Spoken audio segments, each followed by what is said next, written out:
HMPV virus కొత్తదేమీ కాదని 2001లోనే గుర్తించారని ఐఎఫ్సిఏఐ president Rangareddy అన్నారు. ప్రపంచవ్యాప్తంగా ఈ వైరస్ సర్క్యులేషన్లో ఉందన్నారు. ఇది చాలా తేలికపాటి వైరస్ అని, వారం రోజులకు మించి మనిషి శరీరంలో ఉంటుందన్నారు. వ్యాధి నిరోధక శక్తి తక్కువగా ఉన్న వ్యక్తులు మాత్రం నివారణ చర్యలు తీసుకుంటే బాగుంటుందని తెలిపారు. సాధారణ చర్యలు తీసుకుంటే సరిపోతుందంటున్న డాక్టర్ రంగారెడ్డితో మా ప్రతినిధి face to face. HMPV virus చైనాలో అవుట్బ్రేక్ అంటున్నారు. అక్కడ లాక్డౌన్ విధించే పరిస్థితి ఉందంటున్నారు. దీనిలో వాస్తవం ఎంత, మరి తెలుగు రాష్ట్రాలకు ఎటువంటి అలర్ట్ ఉంది, సో బెంగళూరులో నమోదైన కేసులు వాస్తవం ఎంత, సో అసలు ఏంటి హెచ్ఎంపీ వైరస్, దీని లక్షణాలు ఏంటి, పూర్తి వివరాలు తెలుసుకుందాం. మనతో పాటు ఉన్నారు IFCA infection control academy of India president doctor Rangareddy Burri గారు. డాక్టర్ గారు నమస్తే అండి. నమస్తే అండి. సార్, హెచ్ఎంపీవీ వైరస్ వచ్చింది, ఇది మళ్ళీ లాక్డౌన్ పరిస్థితి వస్తుంది, చైనాలో అవుట్బ్రేక్ అంటున్నారు. దీనిలో అసలు వాస్తవం ఏంటి? ఏమాత్రం వాస్తవం లేదు. ఎందుకంటే ఈ హెచ్ఎంపీవీ వైరస్ ఏదైతే ఉందో ఇది నావెల్ వైరస్ కాదు. అంటే ఇప్పుడు కొత్తగా పుట్టుకొచ్చినటువంటి వైరస్ కాదు.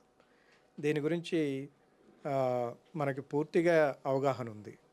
ఇది గత కొన్ని సంవత్సరాలుగా మన దేశంలోనే కాదు, ప్రపంచవ్యాప్తంగా కూడా ఇది సర్క్యులేషన్లో ఉంది. ఈ ఇన్ఫెక్షన్ అనేది చాలా తేలికపాటి రెస్పిరేటరీ ఇన్ఫెక్షన్. సాధారణంగా ఇది పిల్లల్లో అలాగే వయోవృద్ధుల్లో ఎక్కువగా వస్తూ ఉంటుంది. ఇది దానంతట అదే 5 నుంచి 7 రోజుల్లో సమసిపోతూ ఉంటుంది. కొన్ని పరిస్థితులలో ఇది కొంత కాంప్లికేట్ అయ్యేదానికి అవకాశం ఉంటుంది. కాబట్టి ఎవరైతే మరి చిన్నపిల్లలు ఉన్నారో అలాగే వయోవృద్ధులు ఉన్నారో, ఎస్పెషల్లీ ఇమ్యూన్ డెఫిషియన్సీ ఉండేటటువంటి వల్నరబుల్ పాపులేషన్ ఎవరైతే ఉన్నారో వాళ్ళు తప్పనిసరిగా నివారణ చర్యలు తీసుకోవాలి. ఒకవేళ ఆ నివారణ చర్యల తర్వాత కూడా ఈ ఇన్ఫెక్షన్ సోకినట్టు మీకు అనిపిస్తే తప్పనిసరిగా వైద్యుల పర్యవేక్షణలో దాన్ని డయాగ్నోసిస్ చేసుకొని ట్రీట్మెంట్ తీసుకుంటే దాని నుంచి బయటపడటం అనేది చాలా ఈజీ. బెంగళూరులో చిన్నారికి ఇద్దరు చిన్నారులో ఈ హెచ్ఎంపీవీ వైరస్ ఉందన్నారు. అంటే ట్రీట్మెంట్ అంటే ఏముంది దీనికి మామూలుగా ఈ అప్పర్ రెస్పిరేటరీ ట్రాక్ట్ ఇన్ఫెక్షన్స్కి వేటికి కూడా మనం స్పెసిఫిక్ ట్రీట్మెంట్ అనేది ఏది ఉండదు. అక్కడ ఉండేటటువంటి వ్యాధి లక్షణాలను బట్టి మనం సిమ్టమాటిక్ ట్రీట్మెంట్ అనేది ఇవ్వటం జరుగుతూ ఉంటుంది. ఇప్పుడు ఏదైతే మనకి న్యూస్ వస్తూ ఉందో సోషల్ మీడియాలో, మరి ముఖ్యంగా కొన్ని మీడియా ఛానల్స్లో వస్తున్నటువంటి విషయం ఏదైతే ఉంది, మొదటిసారిగా హెచ్ఎంపీవీ వైరల్ ఇన్ఫెక్షన్ ఇండియాలో నమోదైంది, బెంగళూరులో వచ్చింది. ఇదంతా చాలా అసంబద్ధమైనటువంటి న్యూస్. ఎందుకంటే ఇంతకుముందు నేను చెప్పినట్టు ఇదేమి కొత్త వైరస్ ఇప్పుడు పుట్టుకొచ్చింది కాదు.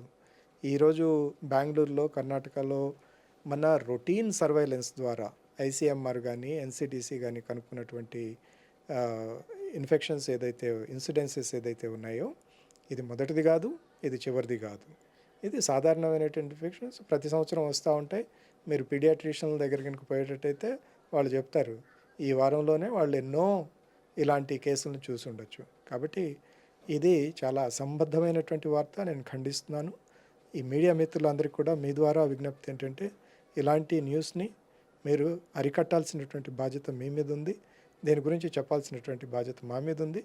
అలాగే ప్రజలు కూడా అప్రమత్తంగా ఉండి సరైనటువంటి సోర్సెస్ నుంచి ఇన్ఫర్మేషన్ తీసుకొని తగినటువంటి వ్యక్తిగత నివారణ చర్యలు ఏదైతే ఉన్నాయో వాటిని చేపట్టాల్సినటువంటి బాధ్యత వాళ్ళ మీద కూడా ఉంది. పూర్తిగా నిబంధనలు పాటించాలి అంటే కోవిడ్ ప్రోటోకాల్ పాటించాల్సిందేనా?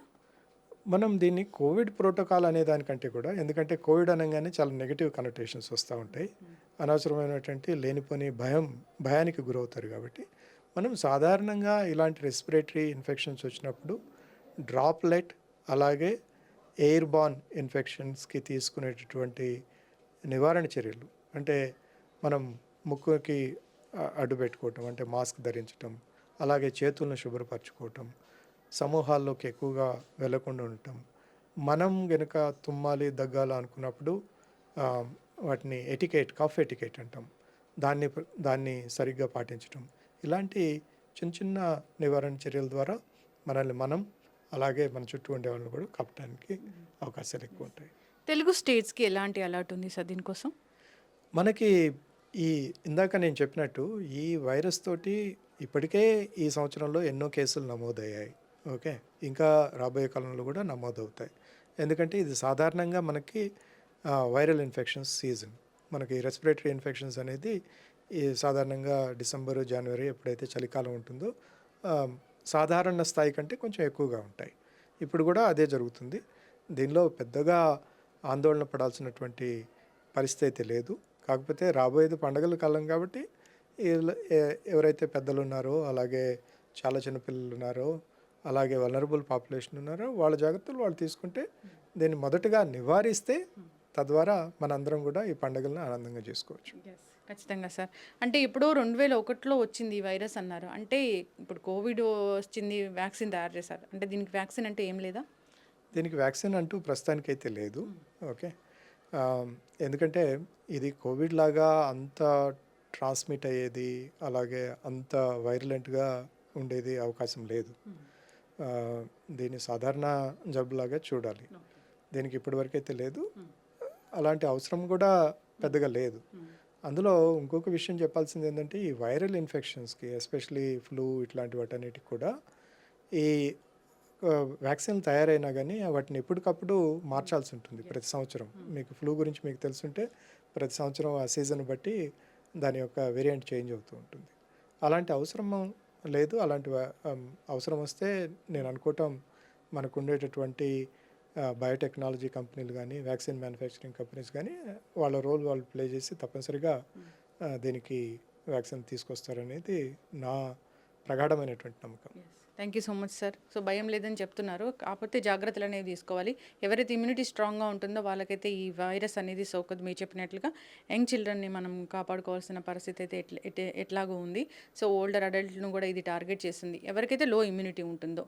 సో చక్కటి ఇన్ఫర్మేషన్ అండి. అందరు కూడా భయపడుతున్నారు, అసలు ఈ వైరస్ ఏదో వచ్చింది, పాండమిక్ ఏదో వస్తుంది, మళ్ళీ లాక్డౌన్ పరిస్థితి వస్తుందని. సో అలాంటిది ఏం ఉండదు, కాకపోతే జాగ్రత్తలు అంటున్నారు కాబట్టి జాగ్రత్తలు తీసుకోవాలని కోరుకుందాం. చక్కటి ఇన్ఫర్మేషన్ అండి.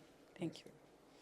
సో చూసారు కదా, జనరల్గా వైరల్ ఇన్ఫెక్షన్స్ వస్తూనే ఉంటాయి. అలాగే హెచ్ఎంపివి వైరస్ అనేది కూడా వచ్చింది. ఇది చైనా నుంచి వచ్చిన దానివల్ల బెంగళూరులో కేసులు నమోదు కాలేదు, ఆల్రెడీ ఇక్కడ ఉంది 2001 నుంచి అని చెప్తూ ఉన్నారు.